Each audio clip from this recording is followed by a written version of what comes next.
Hi, hello, and welcome back to my channel.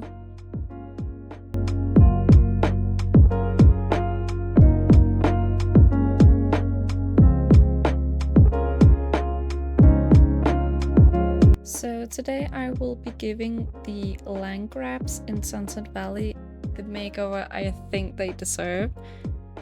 And while I do that, I will tell you guys the story of each of the Sims. I will start with Malcom Landgraab, heir to a legacy.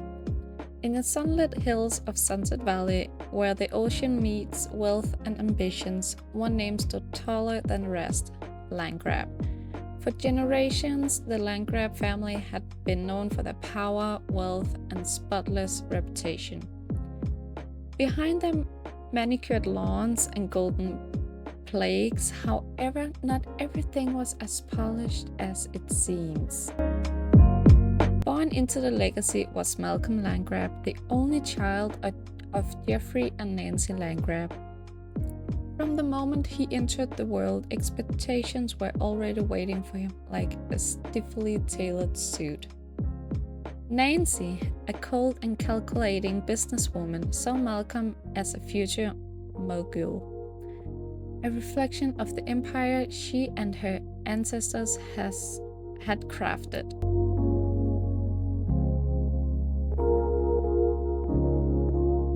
Geoffrey, on the other hand, was a gentle soul, a doctor with a strong moral compass who valued empathy and kindness over power.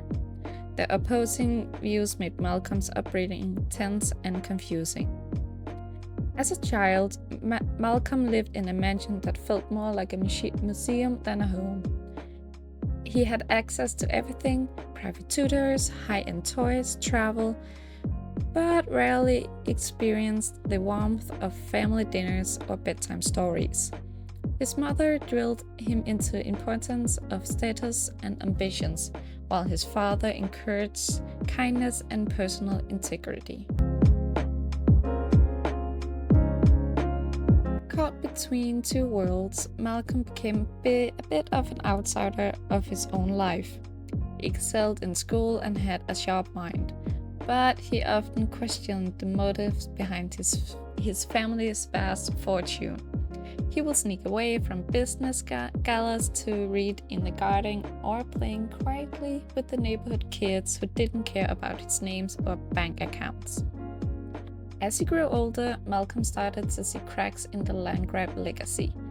He learned that his ancestors had acquired land and wealth through ruthless means, often at the expense of others. While Nancy saw this as proof of the family's strength, Malcom saw it as a strain on their name.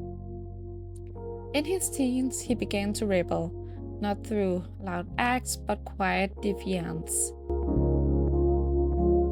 He chose science over business, friendship over status, and truth over appearances. His relationship with Nancy became strained. She couldn't understand why her only son would want to throw away everything they had built for the sake of morality. Geoffrey, proud of his son's values, supported him quietly, often being the peacemaker between mother and son.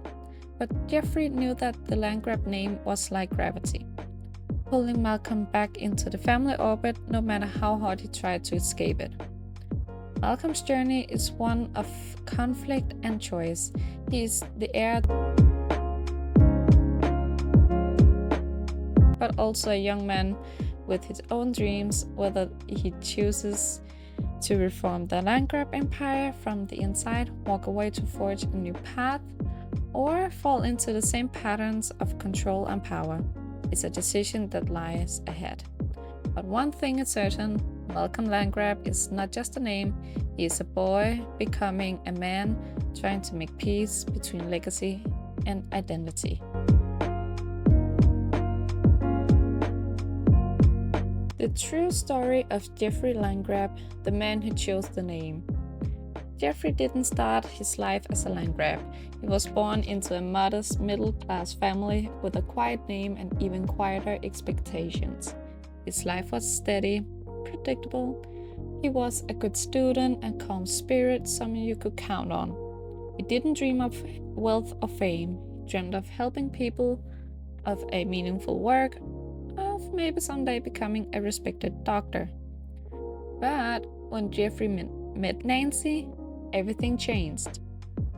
Nancy was powerful, brilliant, and impossible to ignore. She came from the infamous Landgraab family.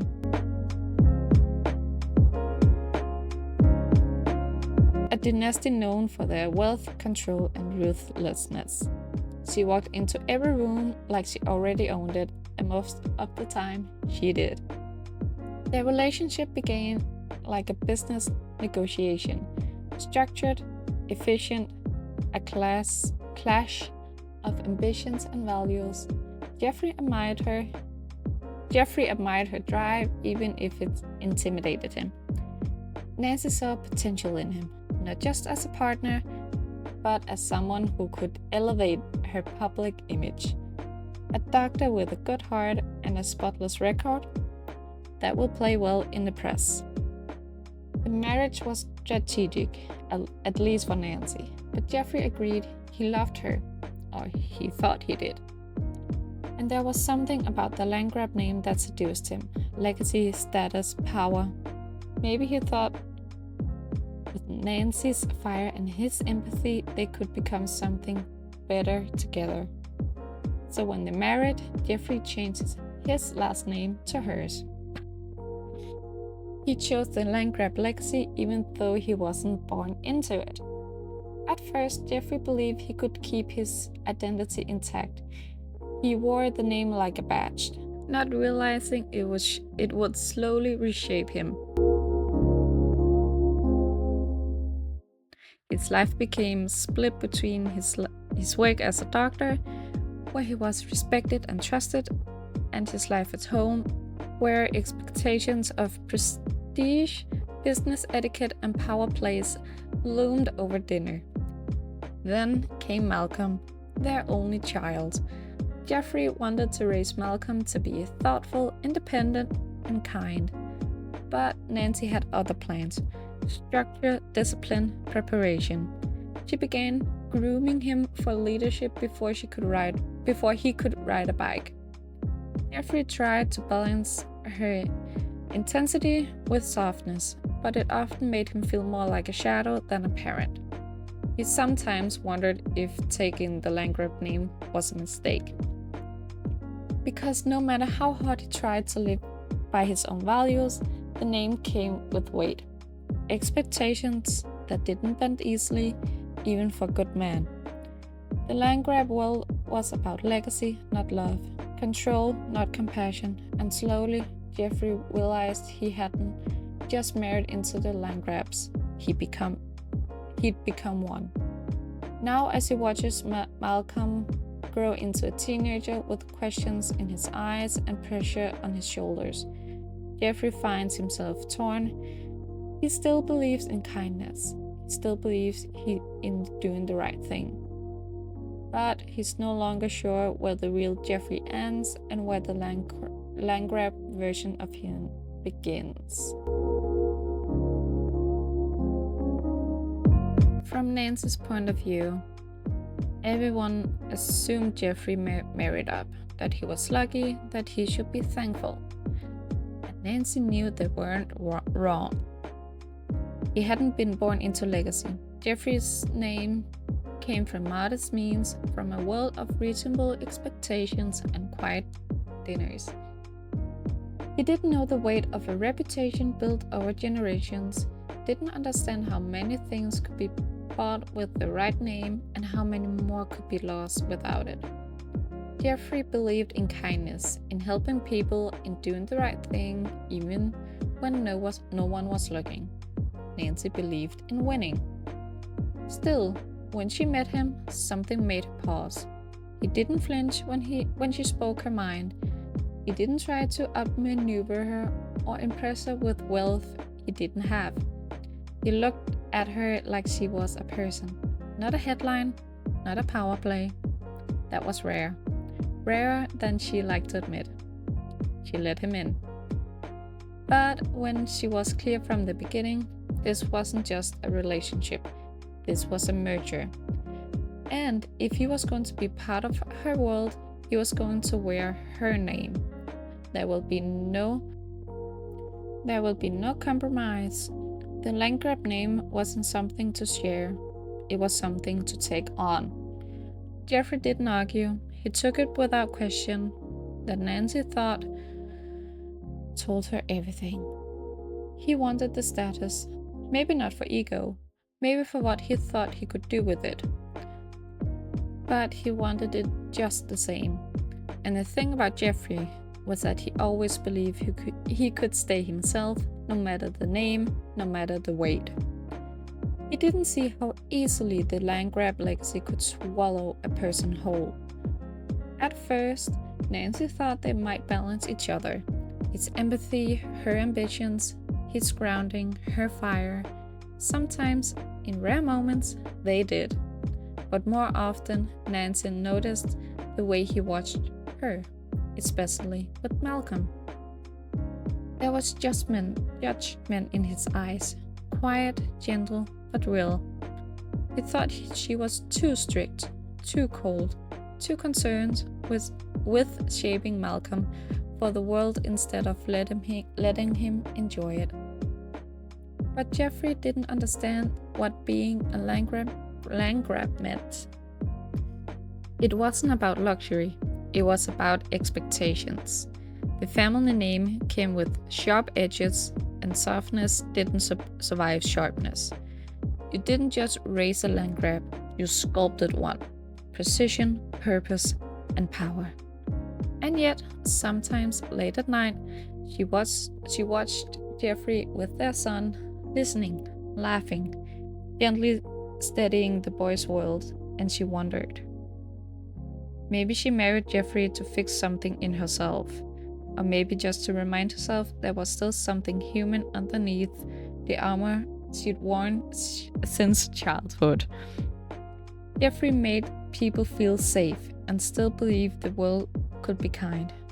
Nancy didn't. She didn't regret marrying him. He was a good man, steady, loyal, the sort of man people trusted.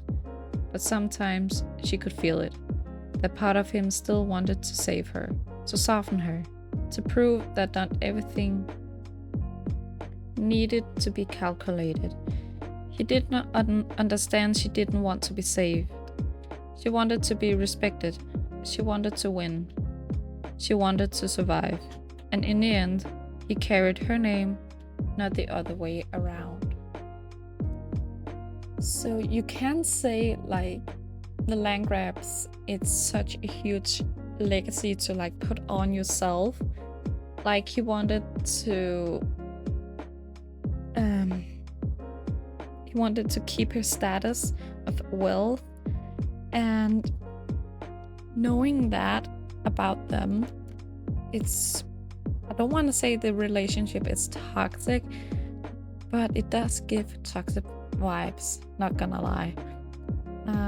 But we all know Geoffrey is the good guy in this, and Nancy, she can be quite strict when it comes to the family and raising Malcolm and everything.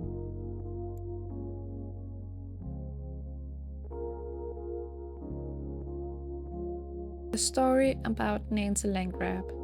Power isn't something you're given, it's something you take and protect. There was never a time Nancy Landgraab didn't feel the weight of expectations. Born into the legendary Landgraab family, she wasn't raised, she was forged. Childhood wasn't warm or whimsical, it was calculated. Her parents didn't believe in fairy tales, they believed in future assets, polished reputations, and strategic alliances.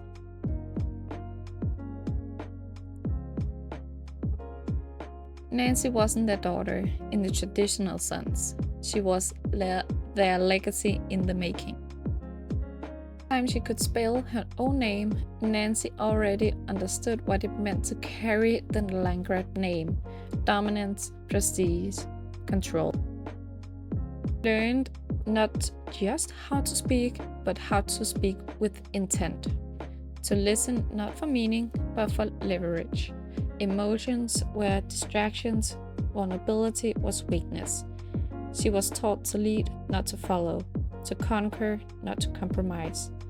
While other children played dress up or imagined stories, Nancy learned how to read stock charts, how to manipulate boardroom silence, how to disarm someone with a single raised eyebrow.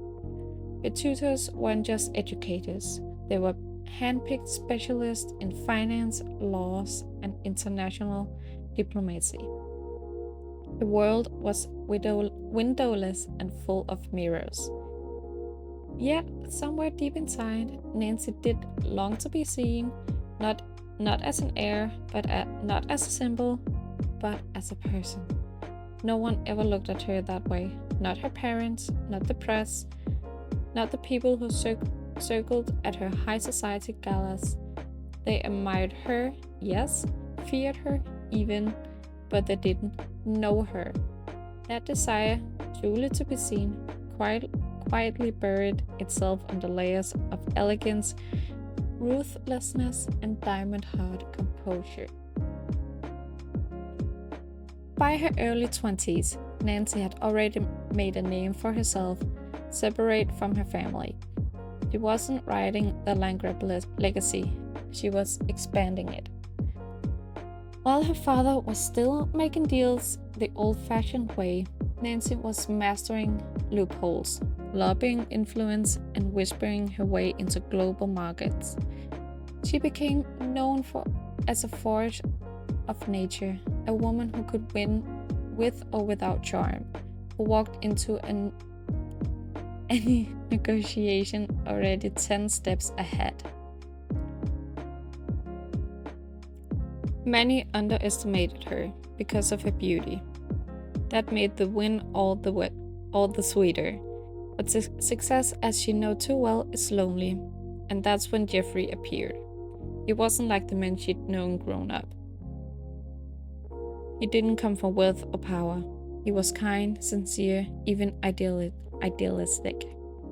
He didn't look at her like a ladder to climb.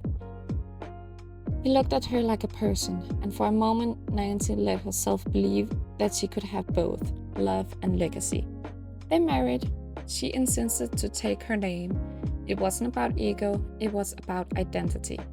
She'd worked too hard to become Nancy Landgraab. She wasn't going to dilute it. Geoffrey agreed, perhaps more for love than ambitions. Though her part of her suspected, he was drawn to the name as much as the woman who carried it. For a while they worked.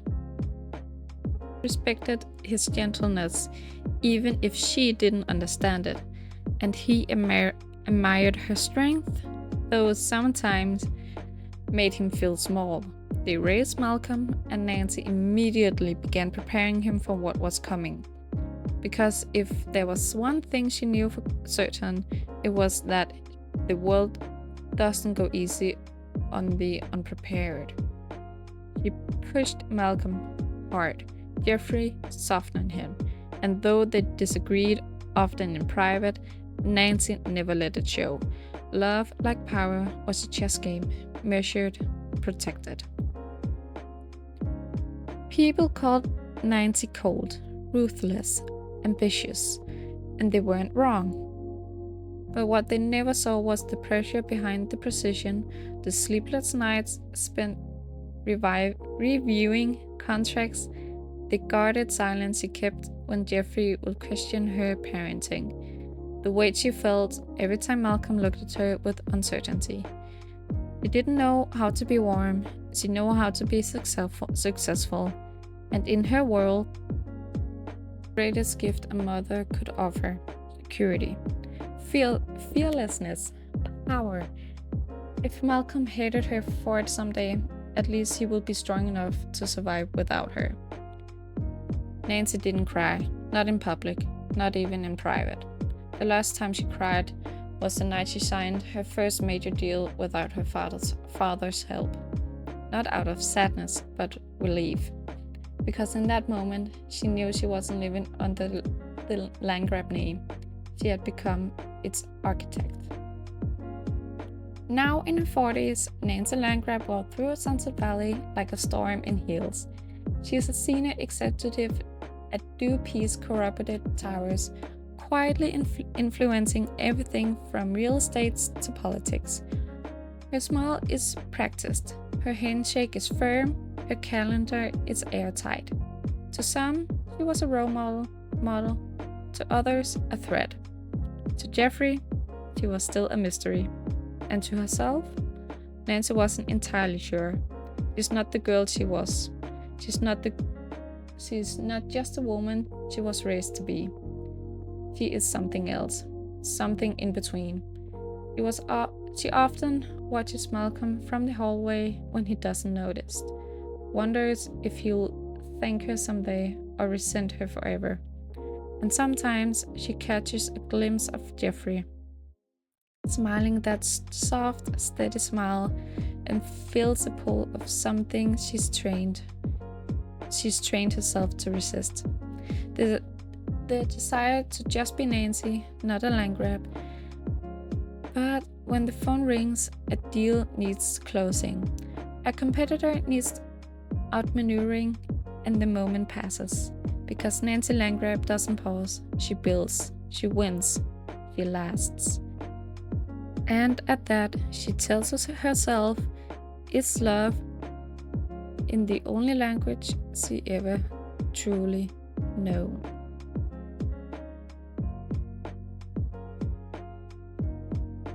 So you can say with Nancy's story and perspective on this family, it's quite toxic because she grew up with like her father and mother being so strict, and she was born into the business world, and she just wants power. She wants more, like the mentality, I want more, I need to have everything. And that can, like, I feel so bad for Geoffrey sometimes because he married into this family knowing she was wealthy and powerful, but not that she was so cold-hearted towards their own son. Like, I know he's their heir in the future, and I just keep thinking, like, Malcolm is such a nice boy in this world in Sunset Valley. So it's so hard to like imagine him being other than that. I know for a fact in The Sims 4 in Oasis Springs, he can be kind of a douchebag, and I think it's because he grew up with such a mixed emotioned household. Like, Geoffrey just wants the best for his son, and Nancy does too, but not in the sense or the way like Geoffrey does. Nancy only wants him to be successful and powerful, to carry the name into the future, and to just keep the legacy going. And I think that if I were to play this household, which I might be doing, I want Malcolm to find like genuine true love and does carry the Landgraab legacy. Like, I'm thinking either a scientist or doctor like his father, just to like go against his mother, because I see him not liking his mom in his teen and early 20s. So kind of like going against it, because he is a clever boy. He is a bookworm, of what I know, and he loves to read books. Yeah, I don't know where I'm going with this, but like, I just think Malcolm wants the best for himself and for his father, not particularly his mother. Like he was just born into the world with this name. I do know for a fact in, I believe it's Pleasant View in The Sims 2, that Malcolm isn't the nicest guy there. So I'll say it's kind of hard not to take that into perspective. Yeah, so I just want the best for Malcolm. Like, yeah. But I would quickly want to talk about like the Sims and the makeovers. I did give Malcolm this kind of geeky, nerdy vibe to him since he is into books, and I do see him becoming like a scientist or something, as I just told. And with Geoffrey, I went with casual business, so it does look like he's higher status. He dresses nicely, his hair is slicked back, he does have a small stubble, because without it he looked kind of odd in my opinion. And with Nancy, I did go with her iconic green color, but just in a lighter sense. And you can just see it like throughout her outfits how much I used the green. That's just classic Nancy. Yeah. And back to Geoffrey, it's kind of hard to like find his color since he wore brown. And I'm not that kind of girl to use brown that often in my makeovers or making my Sims. Mostly because I find it a hard color to style, to be fair. But I did what I thought would be like a better makeover and better life for them. So yeah, let me know in the comments if you would like me to continue with them, giving Malcolm the life I think he deserves. Maybe just overall the Landgraabs, because there's so much potential for both Geoffrey and for Malcolm if you take everything into perspective. So yeah, let me know that, and like, subscribe, comment, everything. It would really help me and the channel to grow. So yeah, have a nice the rest of your day and see you soon.